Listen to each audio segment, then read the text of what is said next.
अस्सलाम वालेकुम रहमतुल्लाह।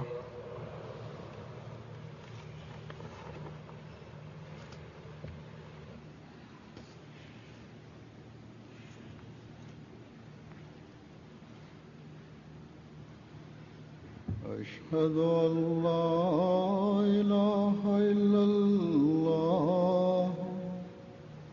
वहदहू ला शरीका लहू वअशहदु अन्ना मुहम्मदन अब्दुहू व रसूलुहू। अम्मा बादु फ़अऊज़ु बिल्लाहि मिनश शैतानिर रजीम। बिस्मिल्लाहिर रहमानिर रहीम।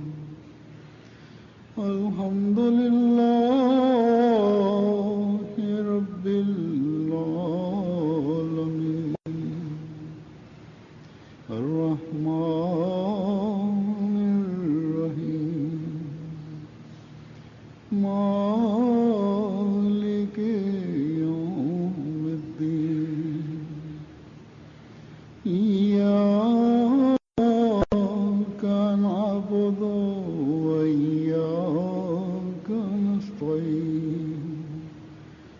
इहदिनस सिरातल मुस्तकीम।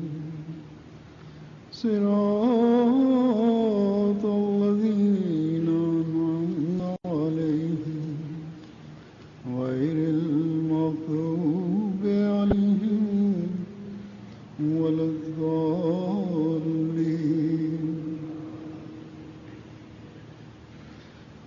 अल्हम्दुलिल्लाह, आज जमात अहमदिया कनाडा का जलसा सालाना शुरू हो रहा है। ये जलसे Alhamdulillah, अहमदी के लिए bugun Kanadadagi Ahmadiya musulmon jamoatining jalsa salanasi boshlanib жатadi. और बनने चाहिए Ushul jalsalar har bir Ahmadiy musulmon uchun खास माहौल में berkeler sebepchisi bo'lib, jana bo'lishi kerak. जमा होना, Sebebi o'zgacha bir aylana cho'yrida tekkana diniy maqsad muddalar jana Alloh taolani esga olish uchun jana anin rozichiligini yetishi uchun cho'g'ulu albatta Alloh taolaning berishindiklerin o'zini tortadi. बोलकर बयान फरमाया कि अल्लाह ताला की रज़ा के हसूल के लिए मुनक़िदा Muhammad payg'ambar sallallohu alayhi vasallamda ochiq aytgan munday aytgan. वारिस बनाती है। Alloh taolaning rozichiligini yetishu maqsadida o'tkaziluvchi jindar insonni Alloh taolaning berishindiklerini muraskir qiladi. Jana anin beishlerini olib boradi. Al sallallohu alayhi vasallam munday degan: "Ey odamlar, 5 vaqtlarida tamoqtanuga harakatlaninglar." Sahobalar 5 vaqtlar degan emni deb tushuntirib berishin so'rashganda al munday javob bergan: zikr chalu jindari bu 5 din vaqtlari. वो यकीनन बरकतों वाली मजालिस होती हैं। Demek qaysi jindar orqali 5 vaqtlarning yo'ldoru tavilsa al albatta berkelu jin bo'lib sanaladi. अल्लाह ताला की मोहब्बत में बढ़ने की बातें सुने, Bizden jalsalar bizden maqsad da ushul. की तरफ तवज्जो भी Allah Taalaga bo'lgan suyunu kuchotuvchi so'zlarni ugu duolar bilan ibodatlarga ko'ngil buru, अल्लाह ताला की Allah Taalaga yaqin do'rin yo'l yo'llarini o'rganu, अल्लाह ताला के o'shanda ile Allah Taalaning roziligini yetishi uchun anin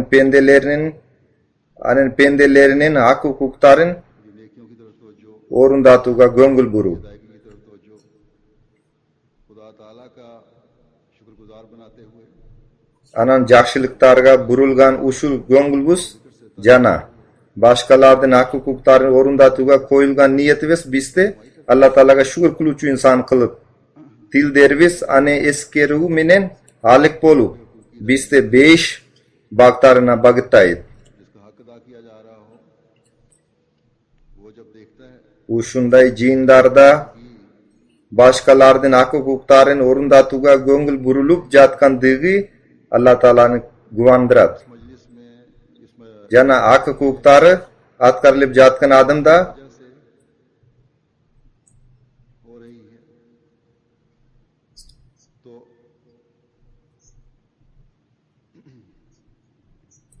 वो भी Allah Taalaga maktualku aytat. किया जा रहा हो Jana वो भी şugurçuluk kılar. हमद और शुक्र करता है और यही मोमिनीन की मजालिस और आपस के ताल्लुकात और खुदा ताला के शुक्र की अदायगी का हाल होना चाहिए बस Momundardan jiyinlari özara alaka baylanışları jana Allah Taalaga şugurçuluk kılulary dal oşunday boluşu kerek. Oşuntip Arabistagi mana oşunday seziminen bul jerge kelip aga jarasha amal kıla turgandar natijasında özlörünü 5 eşiklerini açışıp jana oşunu menen birge alar başka pendelerden hak hukukların orundatudan başkalardan dagi 5 baktarında tamaktanusuna sebepker boluşat. क्योंकि Andan tişkare dagi köp berkeler nasip bolot. Oşunda momin musulman Allah Taalanyň bereşindiklerin özüne tartuçu bolot. उसे अल्लाह ताला की Sebebi başkalardy yaxşylyk kılıga çakırıçu je biröge yaxşylyk kılıp बन जाता है anın göngülün Allah Taalaga şugurçylyk kılıga burguzgan adam da एक नेकी al yaxşylyk kılıçu adam algan soğupçulukka tete soğupka bolot. नेकियों का सवाब दिलवा कर फिर अल्लाह ताला के Taktava aytkanda yaxşylyk kıluu natijalarynyň ayынан bir kança ese köp soğupko tatktu bolup Allah Taalanyň dagi göbrök berişindiklerini jana merimdүүлüklerine kıla beret. हजारों गुना फल लगाता है और अपने Kıskası bizden suyuktu Hudaýybys yaxşylyklardy yüzdögen ese, miňdegen ese göbrök jemeşdük kılat. Jana कि जो इंसान adamdan ilesinen jugorku darajada turgan öz pendesinin arzybagan hareketin की तलाश में dagi göbrök jemeşdük kılat. तलाश हर एक को करनी चाहिए Demek har bir visal suyuktu Hudaýdan suyusun izdeşibis lazım. जैसा कि मैं अक्सर कहता रहता हूँ कि हज़रत मसीह मौद अलैहिस्सलाम ने Men har daim söz kılganday हमारे लिए बरक़ात के रास्ते खोलने हैं Hazrat İmam Mahdi aleyhisselam jalsalarda ötkürüp biz üçün berkeler joldorunu açıp इस्लाम फरमा दिया 5 baktarında seýdö üçün gengre jana mukti şartlarda tüzüp koygan eken. अल्लाह ताला की Demek Arabizdagi uşul jiyindan jana aylana çöýrödön faydalanyp Allah Taalanyň razyçylygyna jetişүүçüler baktyly insandar bolat. हर मर्द और Kıskası Hudaýdyn razyçylygyna jetişүү üçin jalsaga katışүүçü har bir erkek अफराद जमात को ayal, jaş, qary jana bala hareketlenүүsü lazım. मसीह मौद अलैहिस्सलाम Jamaat müçelerin uşul martabaga jetkirүү üçin इतना दर्द था Hazrat İmam Mahdi aleyhisselamdan jüreginde kançalyk eňsö bar bolçu. आपके इन अल्फाज से होता है फरमाया Janal kançalyk küýüt menen dua suraçu ele. Munu anen tümönkuday sözlörünün baykaganga bolot. कि खुदा ताला Al munday aytat. Men dua surayım. Jana ömrüm bütgüçe surap turam. लंबा करके Al dua munday. Allah Taala menen uşul jamaatymdan jüreklerin tazalasan. Jana öz merimdүүлük kolun sozup alardan dilderin özüne burup jana alardan jüreklerinin bardyk jamançylyk jana tikebbirlikde çygaruu menen birge özara nukura suyu tartulasan. Men bekem işenim. Uşul dua kaysi bir mezgilde kabul bolot. मेरी जमात Jana Allah Taala menin dualarımda tekke getirbeýt. Ova, men munday dep dage dua surayım. Eger menin jamaatymda Qaysi bir adam Allah Ta'ala'nı tanuda ilim bilimi jana oy niyeti jaman bolup tüvölük baktsiz bolsa oşonda ele çinnigi aruluk jana Allah Ta'ala'dan koptonuluk anin baktısına jazılbagan bolsa ey kuduret tu kuday ane kudu al senden juzun burganınday ele anin juzun menden dage are burup koy jana anen orduna jürogu jumşak jan dünyasında seni talep kulu kızgusu bar bolgan birönu alıp kelgen. दिल को हिला देता है, रोंगटे खड़े करने वाला है। Hazrat İmam Mahdi Aleyhisselam'dan jugorudagi sözleri anin jürogunun avalin kanday ekenin bildirgen. खुदा ताला के हुजूर झुकते हुए Al sözler har bir mo'min musulmondan için titretip denesinin siz ötkürüp tobo jana istig'for kuluga chin jurokdan Allah Ta'ala'nın aldına jigiltip andan kechirim so'rowga undib बस इन दिनों में pendeler हम में से हर एक को hak hukuklarını orundatuga göngülün burguzat. दुरूद Demek mana uşul gündörde Arabistagi har bir adam tobo kuluga geçirim so'rowga salavat okuga बल्कि ईमानो एकान jana zikr chaluga göngül buruşuviz kerak. Allah Ta'ala tek imandar vistigina salamat karmavastan teskerisince iman viste işenim viste jana takva viste mundan arada önüktürö bersen. Bizden kechirim so'rovuz nukura kechirim so'rovga aylansan. Bizden namazdar biz jana ibadatlar biz hakikat namazdar jana ibadatlarga aylansan. Pendeler hak hukuklarını atkaruvuz birgina Allah Ta'ala'nın razıçiligine tanıdık bolup kalsın. Hazreti İmam Mahdi Aleyhisselam'dan tümönku aytkandarin eske tutkula almunday aytat. Jürok chinnigi karapayımdık sajdasin kılmayınca tek sirtinan körüngen sajdalarga ümittonu bul kuru oygana. Biz uzun vakt sajdalarda kılıp jatabız. Allah Ta'ala dualarımızı kabul kıla deb jonele ümittonu da bul kuru iş kudu kurmandıklardan kan jana et Allah Ta'alaga jetpey tek gana takva jetken deyele jürok ruku sajda jana qiyam kılmayınca denelek ruku jana sajdalarda tümön nerse jüroktun qiyamı Allah Ta'ala'nın buyrukların atkarusu jüroktun rukusu Allah Ta'ala'nın aldında jiglusu jüroktun sajdaları Allah Ta'alaga tolugu boydun özün tapşırusu. Demek Hazreti İmam Mahdi Aleyhisselam öz cemaatinden jana özünü iman keltirgen har bir Ahmadi müçösünün jugoruda aytılgan büyük takva martabasına jetişin kalagan. Oşun üçün İmam Mahdi Aleyhisselam ötü kuyup jugorudagi duani so'ragan. Allah Ta'ala uşul martabaga jetishi üçün bizga kuch-quvvat bersin. Dünya işlerine katı berilip takvaluluktan alstap Hazreti İmam Mahdi Aleyhisselam'dan inqilabtu misiyasına bögöt koyuculardan bolup kalbaylı. करने वाले ना बन जाए। Oşonda ele Allah Ta'ala'nın hak hukukların jana adamdardın hak hukukların tebelip tepsip İmam Mahdi Aleyhisselam'dan har bagin qinochu bolboylu. मसीह मौद अलैहिस्सलाम की ख्वाहिशात और दुआओं का वारिस बनने Oşonduktan bul jalsanın berkelerinin fayda aluga jana Hazreti İmam Mahdi Aleyhisselam'dan tiliklerine dualarına tattu bolu üçün har bir Ahmadi Müslüman jange güç menen ant bayatın berip oşogo jarasha takva ölçüm dörün jugorulatuga hareketlenishi lazım. की मोमिन का जो मयार बयान फरमाया है Takva jol dorun izel dö üçün Kur'an-ı Kerim bizge bergen talim jana nukura mo'minga belgelegen ölçümdü izeldep aga amal kılıp gana biz Hazreti İmam Mahdi Aleyhisselam bizden kütkön ölçümge jetişübüz mümkün.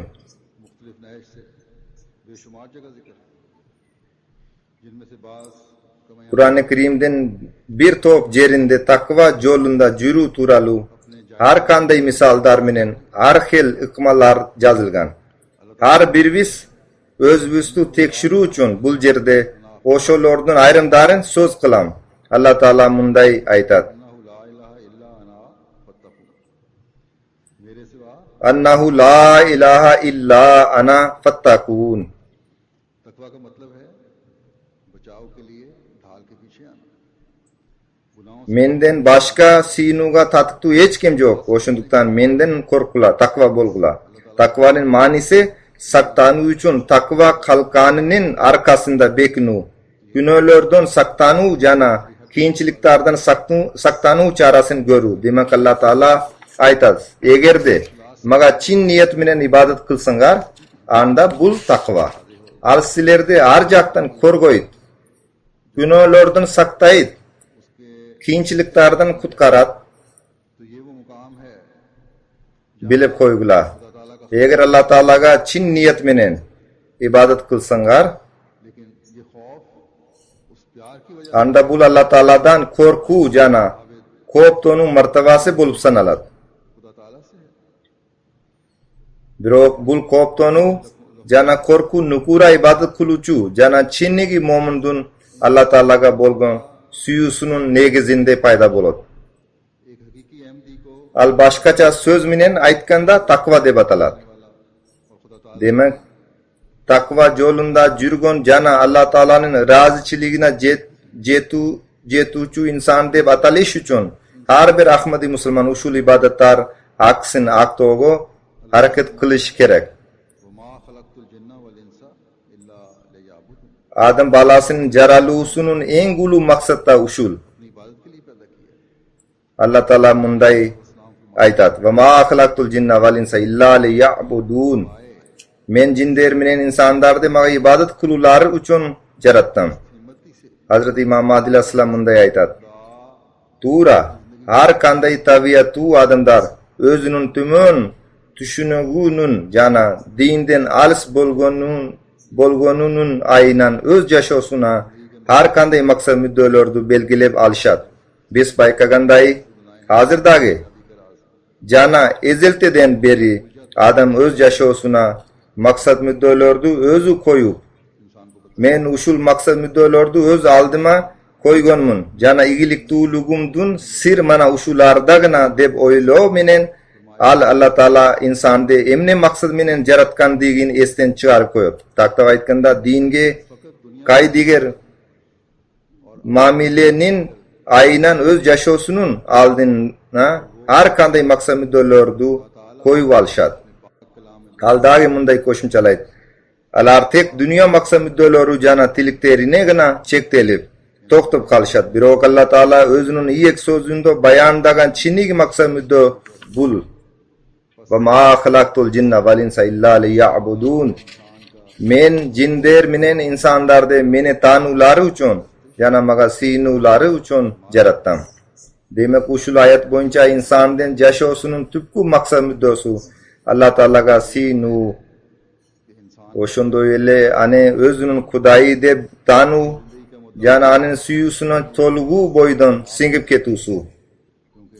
Juvoruda achchiq ayqin bo'lganday odam o'z yashosini o'z ixtiyori bilan o'zi maqsad muddo belgilov huququna emas. Sababi odam bu dunyoga kelganda ketganda o'z xohlasi bilan ketmaydi.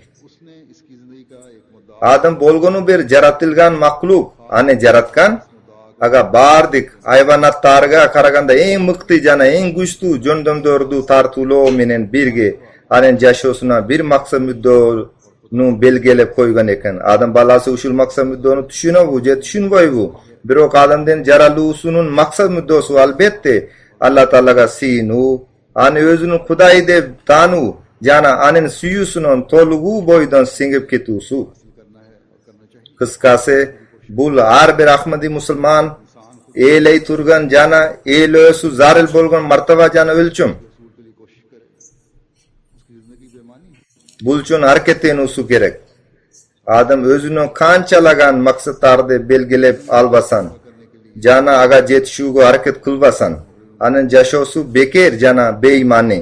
Bugungi kunda o'zining beypeldigi uchun jana ushulele maqsad muddalarga yetishi uchun dunyoda ayriqcha batish o'lkalarida odam balasining qilgan ish harakatining natijasi abirsizlik, और बेहूदगी को uyatsızlık de jarattı. दिखाने पर भी कोई और नहीं समझा। Adamdık kadar barktar da uşunçalık tümöndöp ketdi. Ar turdu uyatsızlık jana plastikte adamdarga televizordan körsetip alardın ayrım kılıktары ayvandardan dagı ötüp ketdi.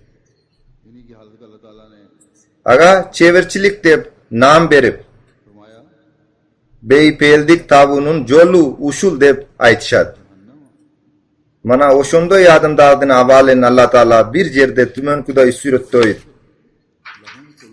Walaka zarana le cehennema kasira minal jinni wal ins. ला युबसिरूना बिहा वलहुम आज़ानुन ला यस्मऊना बिहा Lahum qulubun la yafqahuna biha walahum ayunun la yubsiruna biha walahum azanun la yasmauna biha ulaika kal anami bal hum azal ulaika humul gafilun. Albatta biz jinlerden jana insandardın arasındagi çoğ bir sande tozguchon jaratganmiz. Alardan jürüktoru bar birok alar arkalı tushunishpayt. उनके कान तो Taktap aytkanda ruhani sözdördu tushunуго kızgışpayt. Alarning gözleri bar birok alar arkalı görüşpayt. रूहानियत की बातें Alarning kulaklar bar birok alar arkalı ugushpayt. ना नेक चीजें Alarning jürüktorunu da ruhani kepter kirbayt. Kulaktari da ruhani kepterde uguga maqul emas. उनसे रुकते हैं। Jakshi jana taza nerselerde körügo da gongul burishpayt. Allah Taala körgülo dep aytkande görüşpayt. Jana Allah Taala tiu salgandan tiyilishpayt. बल्कि उनसे भी बदतर Taktap aytkanda dünyalıq jengel oylor alardı toluq boydan jengip aldı. अल्लाह ताला फरमाता है Allah Taala alar mal siyaktu balkim andan da beter jana adashkan dep aytat. Mana uşular gana kaydigerler. Dagi bir jerde Allah Taala munday aytat. Arayta man ittakaza ilahahu havahu. ख्वाहिशात की इबादत करने वाले Sen öz khal olorun gana özünü kuday kılıp algan bironu baykabadın be. अक्सरहुम यस्मऊना Özünün jengel oyloruna sinuçular oşolor gana. Dagi munday aytat.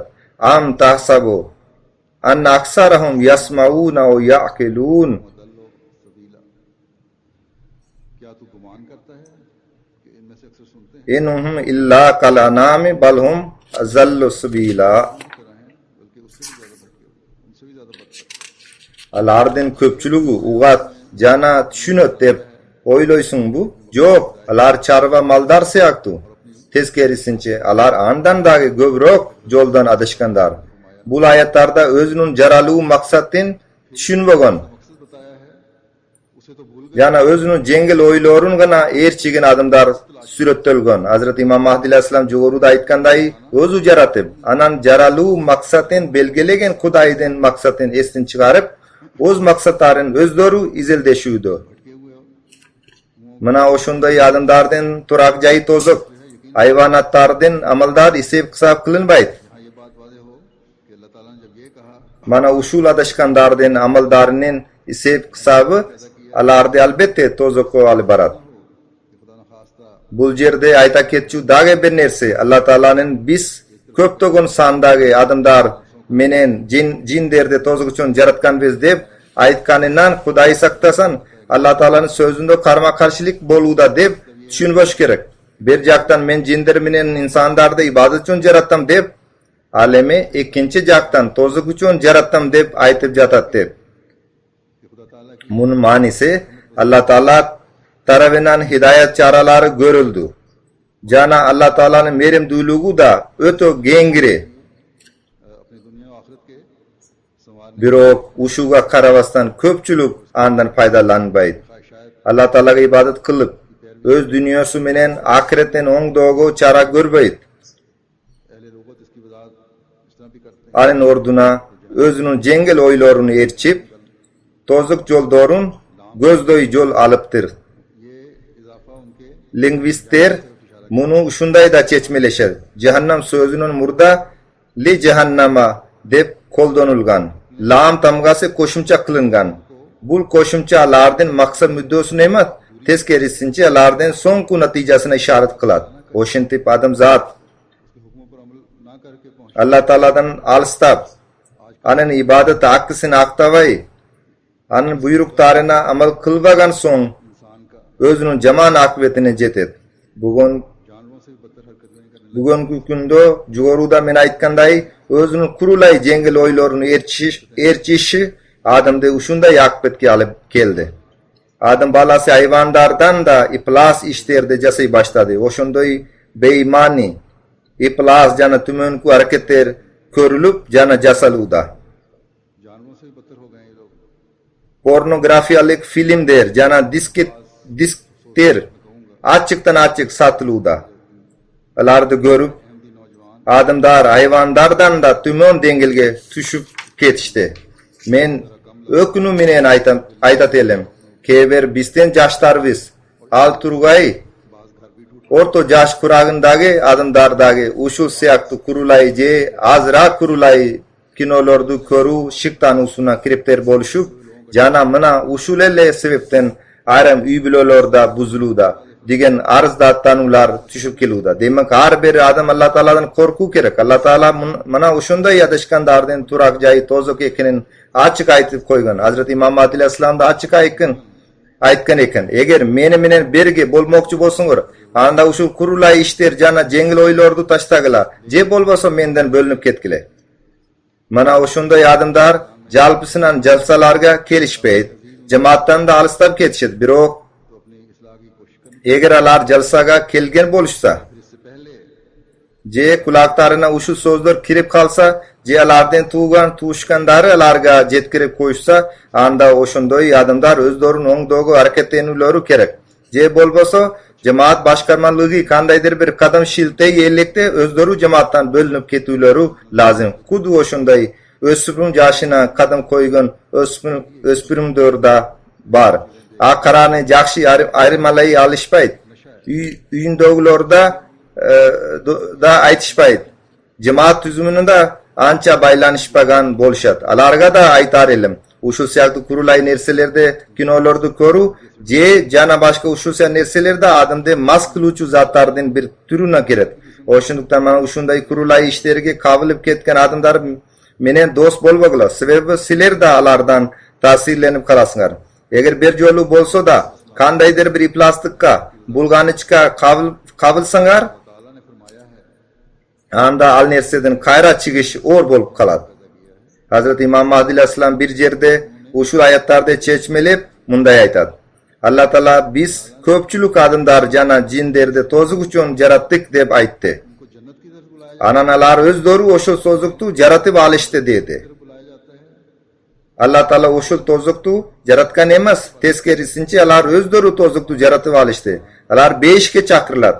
अकल पर अमल कर ले Allah aytat, jüregi taza insan जाता है उनको जन्नत tazalik menen sözlerdi ugat. Oyu taza emas biro özünün sokur aklyna amal kılıp alat. अकलमंद समझते हैं Alar beşke çakırlat. Biro uguşpayt.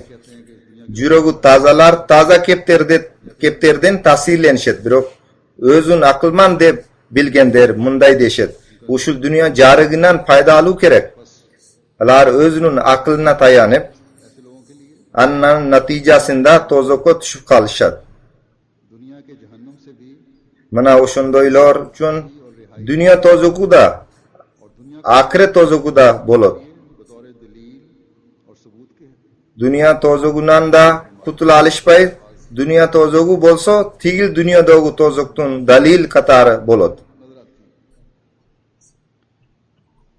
Mana oşunday adamlarga ayram orular je başka nerselerden negizinde bul dünyada tozuk körsütülüp.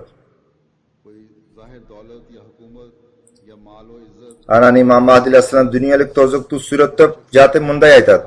Oylon boglo kandaydyr bir dünyalık mal mulk, biyilik, baylyk, siurmat, baldarynyň köpdügi kayse bir adamga rahat, beypeldik je kanatany tartulaşy mümkün. Je 600'den 5'te bolot dep इन बातों से नहीं मिलती hiç kaçan anday bolbayt. 5'ten belikterinen bolgon uşul rahat, kanatany jana beypeldik uşul işlerde jasodo nasip etilbeyt. Allah Ta'alaga ibadat yolunda tiru je ölü kaluda gına nasip etilishi mumkin. Dünya lazzatlari bir turdu taza emas. Aç ko'zlikdu jaratib talab jana chankonu dagi irbatat. Al ölüm aldinda suga chankagan adamday jana anin chankosu ölüm kelmeyince bitpeydi. वो हलाक हो जाते हैं। बस ये बेजा आरजुओं और हसरतों की आग भी मिन जुमला इस Demek usul orunsuz dilekler इंसान के दिल को राहत और करार jana ökünüştör otu da tozuk इस्तिराब में, o torunun biri. इसीलिए Al adam jürögünü rahat jana tinçlik bervey teskerisinçe ane tinçsizlik, orçuluk jana kaygı kapaga kiripter kılat.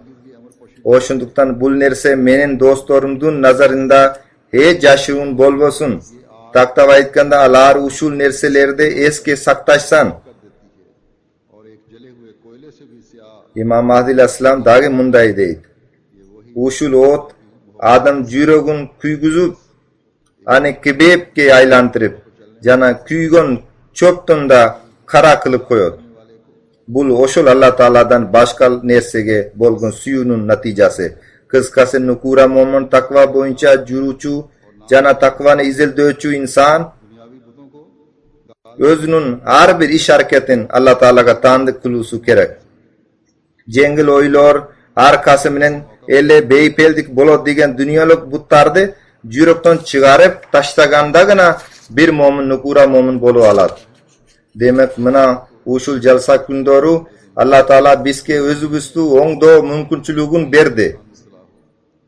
छोटी छोटी बुराइयों को भी Oşunduktan her bir adam özün oңдоого göngül burusu gerek. Adam en oor jamançılıktarga batışı şart emas. Mayda birat jamançılıktarde da ketirүүгө hareketlenişi gerek. Emne degende usul mayda birat jamançılıktarda kede takvadan alistatıp koyot jana günörlörgө batırıp kete beret. Til deringerde Allah Ta'ala'nın zikr minen nimda turgula, istiğfar jana salavat minen Allah Ta'alaga jakındaşkıla. Jüröktörün gördü, Allah Ta'ala'dan başkaga bolgun suyudan tazalagla, Allah Ta'alaga şükür kılıçu pende bolgula. Uşul şükürçülük Allah Ta'ala'nın suyusun tartuga sebepker bolot. दुनियावी लिहाज से जो दरवाजे खुले हैं उन्हें अल्लाह ताला के Uşul ölköge kelip, जरिया बनाएं। dünyalık jaktan silerge açılgan Allah Ta'ala berişindiklerinin eşiklerin Allah Ta'ala'nın beliklerine jetşu kuralına aylandırgıla. Allah Ta'ala'nın narazılık kuralına emas. Allah Ta'ala munday aytgan, silerden takvangar siler üçün si hurmat makamı. Silerden akçangar, silerden bayligingar si hurmat makamı ekenin aytgan emas. Allah Ta'ala munday aytat. İnna akramakum indallahi atqakum. Albatta arangardagi eng takva kişigina Allah'ın aldında eng hurmatı. Biz köbünçe ugabız. Hayrlular vistada köbünçe söz kılınat. Hayrlu jasovçularda bul jonunda söz kılışat. Birok aga kanday amal kılış gerek bolsa oşunday amal kılınbaydı. Eğer tuğra amal kılınsa anda cemaatin içinde payda bolgun köptögün koygoylor, köptögün janjaldar özünün özü çeçilip kalat. दकीक राहें इख्तियार करे। Hazrat İmam Mahdi Aslam munday aytat. खुदा ताला के नजदीक İnna akramakum indallahi atqakum da kim takvanın kançalık kıldat yol doğrunda jürso. खुदा ताला के Allah Ta'ala'nın aldında anın martabası oşunçoluk jugorulaydı. ये नहायत आला दर्जे का तकवा है कि कबल अज खतरात से महफूज रहने की तदबीर बतौर हिस्से Demek korkunçlar kele elekte. Korkunçlardan saktanuga çara körü. Korkunç kelişinin murun. Elle korkunçtan saktanu ıkmasen izdo bul şeksiz en jugorku darajalu takva. बड़ा वो है जो Hiç kim dünyalık usuldar menen hurmatu jana ardaqtu bolu albayt. Allah Ta'ala'nın nazarında takva bolgon adamgana en ulu. मालो दौलत या Dagi almunday aytat. Dini tuğan daringarde hiç kaçan hakaret kılbagla. Mal mülk, baylık, jana ata tegi menen orunsuz maktanıp जो Muttaqi Başkalarda tümön jana paste bilbegile. कि निजात Allah Ta'ala'nın nazarında takva bolgun adam gana en hurmatlı. बल्कि अल्लाह ताला Anan almunday aytat. Kutlu ulutkada, mal mülkkoda takılbaydı. Tezkerisince Allah Ta'ala'nın iş hareketini takılar. माले सालिया और आ हजरत Almunday aytat. Allah Ta'ala'nın iş hareketine yetişi için ne kılış gerek? Ane takva amaldarı jana Peygamber sallallahu aleyhi ve sellem'ga toluk boydun başiyu jana dualar özünü tartat. माले सालिया आ हजरत सल्लल्लाहु अलैहि वसल्लम की कामिल पैरवी और इत्तिबा Tagirak aytkanda Allah Ta'ala'nın iş hareketini Peygamber Muhammed sallallahu aleyhi ve sellem de toluk boydun erçu. Aga moyun sunu jana dualar özünü tartat. फरमाया अल्लाह ताला की Dagi bir jerde al ötö kattu sözdör menen tümönkudoy eskertu jasagan. वही मुकर्रम व मुअज्जम है। Allah Ta'ala'nın nazarında अब जो जमात अत्तक़िया है खुदा takva adamgana en hurmatlu jana ardaktu. हलाक करेगा। Emi Allah Ta'ala takvalar jamaatin gana kaltırat. दो खड़े नहीं हो सकते Başkasın jok kılıp koyot. और शरीर और नापाक Bu labdan nazik misal. Eko ten takva adamda, tentikda, iflas biroda, usul jayda tura alishpayt. Albatta takva adam tura beret. Biro ki iflas biro jok kılınat. Kim Allah Ta'ala'nın nazarında takva ekinin al özü bilet.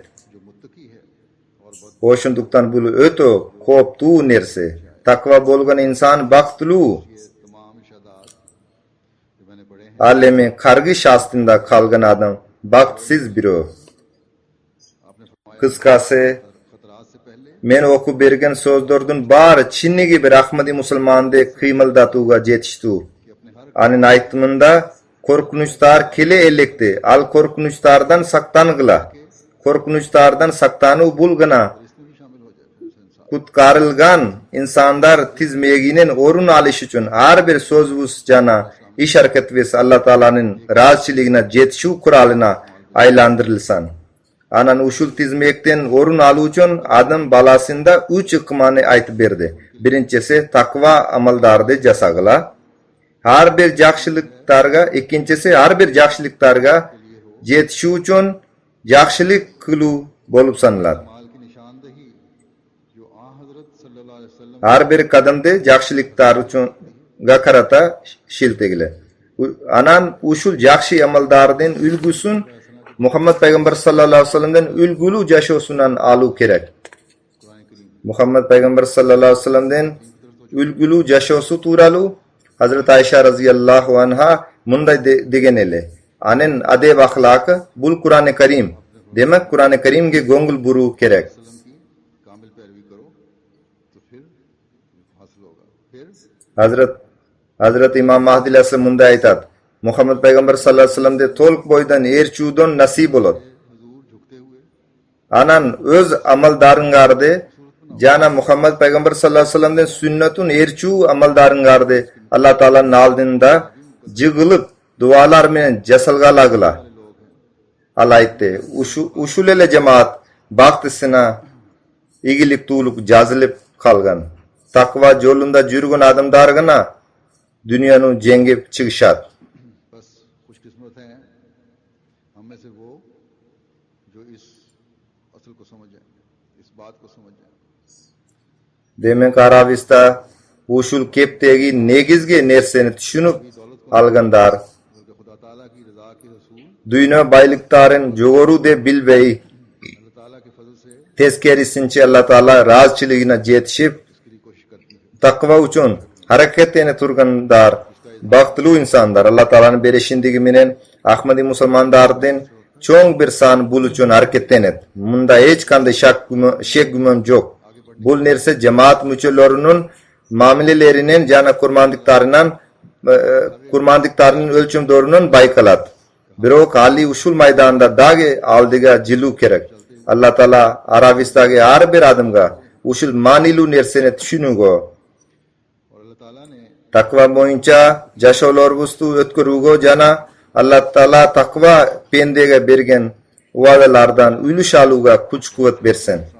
मुत्तकियों से ये वादा भी फरमाया फरमाया है कि वल आक़िबतु लिल मुत्तक़ीन। Allah Taala köptügün wadaları menen birge takwalarga tümenku wadanı bergen. Vel akibatu lil muttaqin.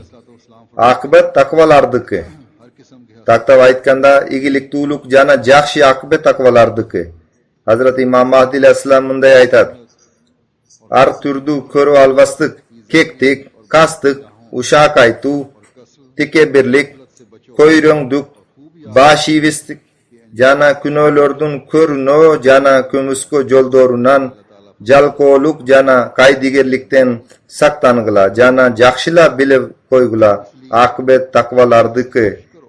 Misalga Allah Taala munday aytat. Val akibatu lil muttaqin. हमें मिल रहा है। Takwa boluga hareketlengile. हर एक को Demek takwa boluga hareketlengile. Demek bizge nasip etilgen usul jalsa çöýrösünün faydalanyp har birimiz öz jamançyliklarybizga köz salyp har turdu jamançyliklardan saktanyňa hareket jasaşybız kerek. Har hil jakşylyklарды eýlegenge jakşylap göňgül buruşubuz lazım.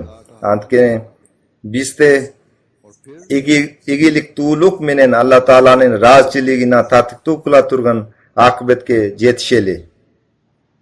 Anan Allah Taala uşul akıbette jeki adamga gana çektegen emas, जमात की जितनी बड़ी तादाद एक कोशिश के साथ नेकियों को इख्तियार करने और तकवा पर चलने की कोशिश करेगी, teskerisinçe cemaat müçelörünün kançalyk köp sany hareket kılıp jakşylyklarga jetişүүgө jana takwa boluga hareket jasasa, cemaat katarda cemaatga Allah Taalanyň berişindikleri jamgyry o şunçalyk köp jaýyt. Allah Taalanyň Hazrat İmam Mahdi aleyhisselamga bergen wadalardan tiru kezbiste orundalganyna güwe bolabız. जो खुदा ताला ने हज़रत मसीह मौऊद अलैहिस्सलाम से फरमाए हैं उन्हें अपनी ज़िंदगियों में हम पूरा होता देखेंगे। यकीनन ये खुदा ताला का वादा है। हज़रत मसीह मौऊद अलैहिस्सलाम से भी ये वादा है, जैसा कि अपनी सुन्नत के मुताबिक Albatta bu Allah Taalanyň wadasy. तमाम अंबिया से वादा फरमाया। Hazrat İmam Mahdi aleyhisselamga da usul wada berilgen. Misalga Allah Taala öz sünnetine laýyk bardyk peýgamberlerge wada beret. ये फैसला कर दिया है, Kataballahu la'aglibanna ana wa rusuli. बस गलबा अहमदियत और हकीकी Al- इस्लाम Albatta men jana menin peýgamberlerim jengip çygabys. O şintip Ahmadiyet, पर तरक्की करने Çinnigi İslam sözsüz jengip çygat. में इंशाअल्लाह ताला Birok eger biz takwa boýunça algalap ketsek, anda biz tiru kezibeste inşallah uşul ösüp önügülör jana jengişte görüçü bolabız. ये Bu akıbet का मुकद्दर है, इसकी शान इंशाअल्लाह bu akıbet cemaatin peşenesine bektilgen. इस Anen saltanatten inşallah öz közübünen görübüz. Kıskası uşul saltanatty körü üçin, तकवा के मयार को uşul jengeşke güwe bolu üçin कोशिश और अहमदी करते रहना चाहिए। har bir Ahmadi musulman öz takwasynyň ölçümün jogorulatyp baruga hareketlenýüsü kerek. इस हवाले से हज़रत मसीह मौऊद अलैहिस्सलाम फरमाते हैं, Cemaatin ösüp önügüsü jana keleçegi turalu Hazrat İmam Mahdi aleyhisselam munday aytat. Esingerde bolsun हुक्म ख्वातीन पर है, यानी अंजाम का जो है उसका हुक्म वो खात्मा जो अंजाम है bul höküm hawatinge tiýişdi. Taktaba aytkanda keleçek turaly höküm kılıngan. Allah Taala val aqibatu lil muttaqin dep aytgan. और उसका बारे में फरमाया कि वल आक़िबतु लिल मुत्तक़ीन। Soňky natija turaly höküm kılıngan. Bul jonundo val aqibatu lil muttaqin dep aytdy. आप फरमाते Allah Taalanyň sünneti uşunday çinçildar öz keleçeginiň natijasynyň tanylat. Al munday aytat. Başynda peýgamberlerge uşunday katty kırsyklar tuş kelgen. Uzak mönetge çeýin hiç bir igilik görüngen emas. अंजाम कार नसीम नुसरत इलाही का चलना शुरू हुआ। Anan ahir ayagında के बारे में Allah Teala'nın jardam şamalı üylöy başlagan. O cemaatinin ösübönügüsü turalı oşul akıbet jana Allah Teala tarafından kelgen suyunçulardan munday kep kılgan. यानी कि अल्लाह ताला की तरफ से Allah Teala tarafından çinnigi vadalarda aludamın. गम दूर Taktava aytkanda Allah Teala tarafından çinnigi vadalardan turgan kuşkabarlarda aludamın. Menin kaygı kapağım bütünday jok boluda. Jana imanım janglanuda. फरमाते हैं मेरा ताज़ा होता है Tagrak aytkanda cemaatin ösübönügüsü jonunda Allah Teala'ga haberlarda bergende anen iman janglanıp güç algan. बस ये तरक्की Dagi munday aytat. Men sezip jatam. Ahir ayagında jengiş bistike inşallah. Demek usul ösübönügü jana jengiş Ahmadiya Musulman cemaatinin mangdayına yazıldı. Biz usul ösübönügüge şerik bolu üçün bul jalsa gündöründe öz takva dengeli jorulatışыбыз gerek. Anan Kuday buyursa हर अहमदी को बुलंद biraz gündördün keyin Ramazan da başlalıp jatat. Andan da jakşılap faydalanıp har bir Ahmadi Musulman öz takva ölçümün jogorulaty baruga hareket jasaş gerek. फायदा उठाने की Allah Taala uşuga jetişi üçün bardigi bizga kuch kuvvet bersin. हम में से Mana usul jalsa gündöründe andan jakşıla fayda aluga har birinin kuch kuvvet bersin. Arabistagi har bir adam jalsaga baylanıştı bardig berkelerde toptoçu bolsun. Biz Hazrat İmam Mahdi Aleyhisselam jalsaga katşuçular jana öz cemaat müçelori üçün suragan dualarga murasker bololu. हैं जलसे के तमाम प्रोग्रामों को खामोशी से तमाम Ayrım uyuşturuculukka tiyişli aytıluvchi so'zlar da bar. Jalsaning bardik programmalarına jakşılap katışıp, bardik so'zlarga tinch quloq solib ugish kerak. सब बनाने की कोशिश करें Bardik ilmiy, ruhaniy, jana tarbiyalik temalarda öz yaşongorda foydalanuga harakatlangili. चाहता हूँ Allah Taala bardigina bul uchun kuch quvvat bersin. हर शामिल होने वाले को Uyuşturuculukka ele tiyishli dagi bir so'zni aytmoqchiman. Har bir katishgan adam har jaqdan ushul jerdagi jetekchilikka qo'ldo ko'rsatusi kerak. अपनी मेहमान नवाजी का Jetekchilikda, xizmatchilarda o'zining इसी तरह mehmon do'stligini to'liq boydan aqto'g'i harakat jasashi kerak. अपने माहौल पर भी नजर रखें O'shunda ele ताला xizmat ko'rsatuvchilarda har bir katishgan odamda o'z tegiragini ko'z solib turishi kerak. Alloh taolo har bir odamni har bir jamonlikdan saqlasin. Jana Alloh taolo har jaqdan ushul jalsani berkeli qilsin.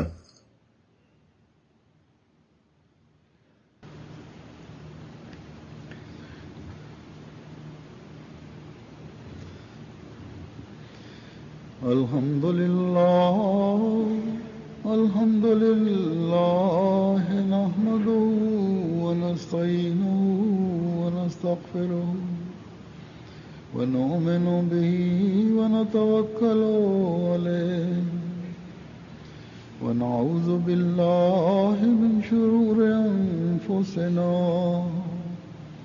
ومن سيئات أعمالنا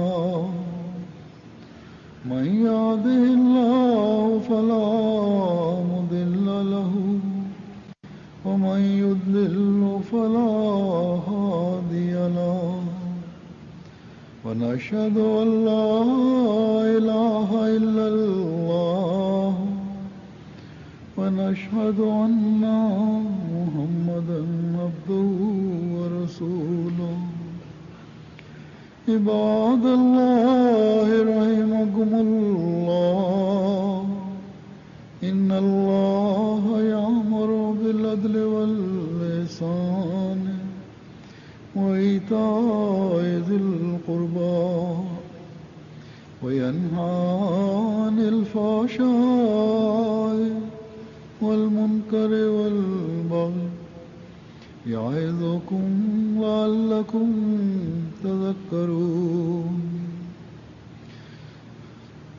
اذكروا الله يذكركم وادعوه يستجب لكم ولذكر الله أكبر. हज़रत मसीह मऊद अलैहिस्सलातु वस्सलाम फरमा